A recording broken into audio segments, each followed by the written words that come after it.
এখনো তুই কাঁদছিস? ঘুমা বাবা, একটু ঘুমা তো।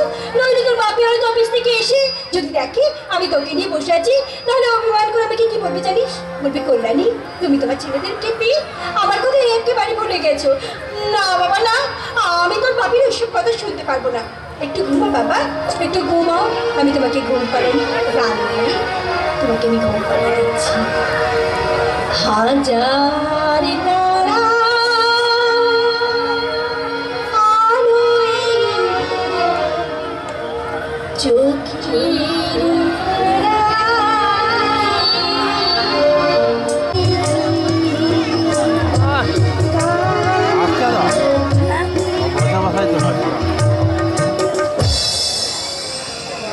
তারা জায়গা রয়েছে।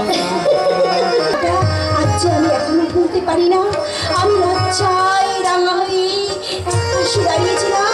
ও তখন চুপি চুপি আমাকে বলেছিল, আরে মশাই, চোর ধরা পড়ে গেছে, ছাড়ো ছাড়ো বলছি। এবার কিন্তু তোমাকে শাস্তি নিতে হবে। ওর হাতে শাস্তি? এ তো পুরুষের পরম সৌভাগ্য। বলো দেবী, কিবা অপরাধ মম? বলছি, তুমি এত সন্দেহ করে কেন বাড়ি ফিরলি? তুমি জানো না আজকে আমাদের বিবাহ বার্ষিকী দিন? তুমি যদি একটু তাড়াতাড়ি ফিরতে, তাহলে আমাদের বিবাহ বার্ষিকী দিনটা ভালো করে সেলিব্রেট করা যেত না? বলো। সরি ম্যাডাম, আমার বড্ড ভুল হয়ে গেছে।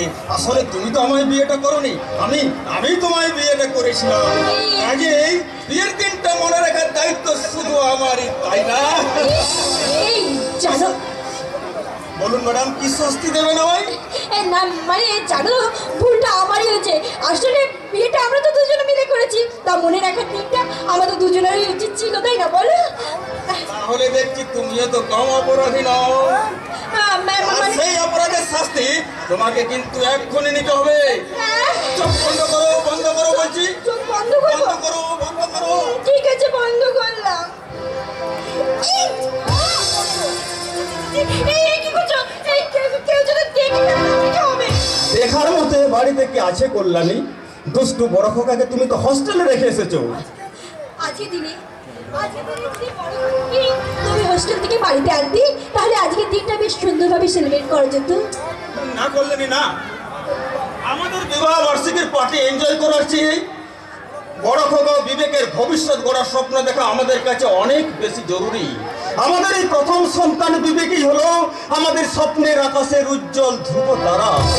তাই তো আমার স্বপ্ন পূর্ণ করতে হতে আমি আমার চেয়েও বড় পুলিশ অফিসার বানাবো। আর আমি আমার ছোট খোকাকে একটা মস্ত বড় ডাক্তার বানাবো। আর তখন আমরা সবাই মিলে একসাথে বলবো, বাসবো